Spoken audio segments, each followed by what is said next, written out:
우리는 지난 시간에 바울이 비시디아 안디옥 회당에서 설교하면서 복음 전하는 장면을 살펴보았습니다. 여러분, 성경에는 안디옥이라는 도시가 두 군데 나옵니다. 원래 안디옥은 셀루크스 왕조를 만든 셀루크스 1세가 제국 내에 도시를 만들 때마다 자기 아버지 안티오커스를 기념해서 아버지의 이름을 붙인 도시입니다. 그중에 수리아 안디옥은 안디옥 교회가 있는 곳으로 당시 수리아의 수도였고요. 얼마 전에 터키에서 지진이 나서 도시의 80%가 무너진 안타키아가 바로 시리아 안디옥입니다. 그리고 또 하나는 오늘 소아시아 중부에 있던 비시디아 지방의 안디옥입니다. 지난 시간에 말씀드린 것처럼 구브로에서 배를 타고 밤빌리아 버가에 상륙을 해서 타우루스 산맥을 넘어서 비시디아 안디옥으로 가는 길은 오늘날에도 어려운 길입니다. 그래서 어쩌면 마가 요한이 때문에 예루살렘으로 돌아갔을 수도 있는데, 그런데 왜 바울과 바나바는 기어이 비시디아 안디옥으로 복음을 전하러 갔을까? 그 이유를 정확히 알 수는 없습니다. 그런데 근대에 고고학자들이 비시디아 안디옥의 유적지를 발굴하다가 구브로 총독 서기오 바울의 이름이 기록된 유물을 발견했습니다.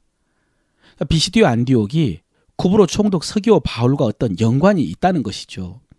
그래서 어쩌면 이 서기오 바울이 추천을 하고 부탁을 해서 바나바와 바울이 그 어려운 길을 가서 비시디아 안디옥에 가서 복음을 전하지 않았나 추측을 합니다. 어쨌든 사도행전에 기록된 비시디아 안디옥 회당에서의 바울의 설교는 매우 중요한 말씀입니다. 왜냐하면 성경에 바울이 쓴 서신서는 많지만 바울이 복음을 전할 때 그 설교문이 온전히 기록된 곳은 오늘 비시디아 안디옥 회당의 설교와 아덴에서의 설교뿐입니다. 그중에 아덴에서는 아레오바고 시장에서의 설교로 이방인들을 대상으로 한 설교문이고요. 오늘 비시디아 안디옥에서의 설교는 유대인의 회당에서 행한 설교로 의미가 있습니다. 어쨌든 이렇게 바울이 비시디아 안디옥 회당에서 복음을 전했을 때 반응이 이랬습니다. 34절에 보면요, 그 다음 안식일에는 온 시민이 거의 다 하나님의 말씀을 듣고자 하여 모이니. 여러분, 이 말씀은 살짝 과장법이 포함된 말씀입니다. 온 시민이 회당에 다 모일 수는 없었겠죠. 그러나 어쨌든 다음 안식일에는 많은 사람들이 바울의 말씀을 듣기 위해서 회당으로 모였습니다. 여러분, 이 많은 사람들이 어떻게 왔을까요? 지난주 안식일에 바울의 설교를 들은 사람들이 가서 전했겠죠. 돌아오는 안식일에 함께 가서 들어보자고요. 여러분, 이것이 복음을 들은 사람의 자연스러운 반응입니다. 설교를 통해서 하나님의 진리를 깨달았다면 다른 사람에게 전하는 것이 당연하지 않습니까? 여러분, 그들은 지금껏 회당에서 성경과 율법을 배웠지만 바울이 전한 말씀 같은 말씀을 들어보지를 못했습니다. 바울이 전한 말씀은 영생을 얻게 하는 말씀이었습니다. 그리고 율법에서 자유를 주는 말씀이었습니다. 그동안 이방인들이 아무리 유대인들의 율법을 지키려고 해도 그 율법을 다 지킬 수가 없었거든요. 특별히 할례는 넘을 수 없는 문화적, 종교적 장벽이었습니다.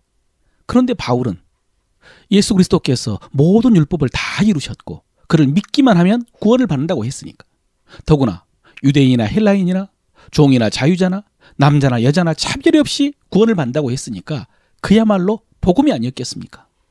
그래서 그 사람들은 한 주간을 지나는 동안 만나는 사람들에게 바울에 대해서 말했을 것입니다. 특별히 주변에 가까운 사람들, 사랑하는 사람들, 소중한 사람들에게 전했을 것입니다. 그리고 그들을 그 다음 안식일에 초청한 것입니다. 한번 가서 들어보자고. 그래서 다음 안식일에 그렇게 많은 사람들이 말씀을 듣기 위해서 회당에 온 것입니다. 그런데 여러분, 그렇다고 모든 사람들이 다 바울의 복음을 좋아하는 것은 아니었습니다. 하나님의 말씀을 듣기 위해 모인 그 많은 무리를 보고 모두 다 기뻐하지 않았습니다. 45절에 보면요, 유대인들이 그 무리를 보고 시기가 가득하여 바울이 말한 것을 반박하고 비방하거늘 그랬습니다. 누가 그 무리를 보고 시기가 가득했습니까? 어떤 사람이 바울이 말한 것을 반박했습니까? 유대인들이 그랬습니다. 물론 모든 유대인들이 다 그런 것은 아니었을 것입니다. 그러나 어쨌든 시기가 가득해서 반박한 사람들 대부분은 유대인들이었습니다. 여러분, 이렇게 유대인들이 복음을 비방하자 바울과 바나바가 어떻게 했느냐? 46절에요. 바울과 바나바가 담대히 말하여 이르되 하나님의 말씀을 마땅히 먼저 너희에게 전할 것이로되 너희가 그것을 버리고 영생을 얻기에 합당하지 않는 자로 자처하기로 우리가 이방인에게로 향하노라 그랬습니다. 여러분, 여기서 눈에 띄는 표현이 영생을 얻기에 합당하지 않는 자로 자처하기로라는 말씀입니다. 이 말씀과 반대말이지만은 맥을 같이 하는 말씀이 48절이에요. 이방인들이 듣고 기뻐하여 하나님의 말씀을 찬송하며 영생을 주시기로 작정된 자는 다 믿더라 그랬습니다. 영생을 주시기로 작정된 자는 다 믿더라. 여러분, 이 말씀들을 보면은 영생을 얻을 자와 얻지 못할 자가 정해진 것 같은 느낌이 듭니다. 합당하지 않는 자, 작정된 자, 예정론, 이런 느낌이 있습니다. 맞습니다. 특히 이방인에 관한 이 48절의 말씀은 정확하게 영생을 주시기로 작정된 자가 있다고 말씀하십니다. 이 작정, 예정에 대해서 오늘 더 자세히 살펴볼 수는 없고요. 본문 속에서 중요한 말씀을 전한다면 이 두 부류 사람들에 대한 기준이 바로 말씀이라는 사실입니다. 여러분, 오늘 바울은 유대인들의 관상을 보면서 그들이 영생을 얻기에 합당하지 않는 자라고 규정하지 않았습니다. 이방인들의 관상을 보면서 그들이 영생을 주시기로 작정된 자라는 것을 알지 않았습니다. 무엇을 보고 알았느냐?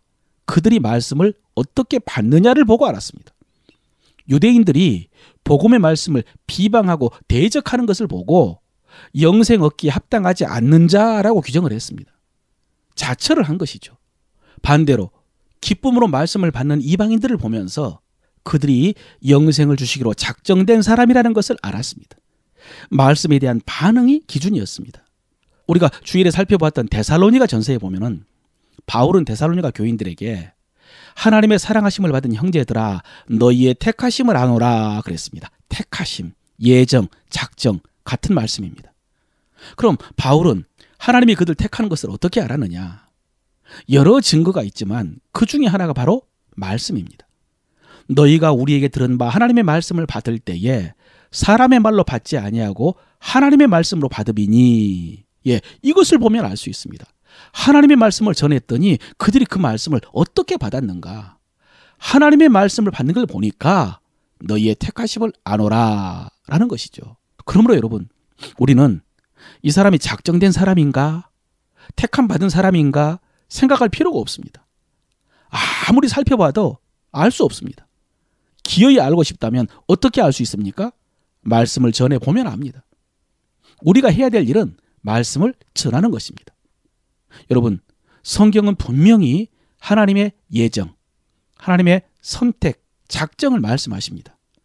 그러나 동시에 인간의 의지도 말씀하십니다. 복음의 말씀을 전해야 되고요. 우리가 그 복음의 말씀을 믿어야 됩니다. 사람들이. 이것이 인간의 의지죠. 그런데 이 하나님의 예정을 비판하는 사람들 중에 이렇게 말하는 사람들이 있습니다. 하나님께서 구원받을 사람을 예정하셨다면, 작정하셨다면 우리가 굳이 전도할 필요가 뭐가 있겠냐고. 어차피 하나님께서 구원하시기로 작정하셨으니까 어떻게 해서든지 구원받을 것이 아니냐고. 그런데 여러분, 사실은 반대입니다. 하나님이 예정하셨기 때문에 전도할 필요가 없는 것이 아니라 하나님이 구원하시기로 작정한 사람이 있기 때문에 전도해야 되는 것입니다. 하나님이 택하신 그 사람을 구원하는 방법이 바로 전도이기 때문입니다. 하나님이 택하신 사람도 복음을 들어야 구원받을 수 있기 때문입니다. 그러므로 사랑하는 성도 여러분, 복음 전하는 것을 부끄러워하지 마시기를 바랍니다. 우리의 복음은 사람들을 죄에서 자유롭게 합니다. 우리의 복음은 사람들을 죽음에서 자유롭게 합니다. 우리의 복음은 사람들을 마귀에게서 자유롭게 합니다. 우리 복음은 사람들을 질병과 가난에서 자유롭게 합니다. 오늘 바울로부터 복음을 듣고 구원받은 이방인 성도들이 한 주간 동안 지인들을 권해서 다음 안식일에 말씀 앞에 초청했던 것처럼 여러분들도 주변에 있는 지인들, 코스모스를 말씀 앞으로 초청하시기를 바랍니다. 복음을 전하면 사람들이 싫어할 것이라고 작정하지 마십시오. 하나님께서 구원하시기로 작정하신 영혼이 있습니다. 우리가 순종하면 하나님께서 우리를 통해서 그 영혼을 구원하실 줄로 믿습니다.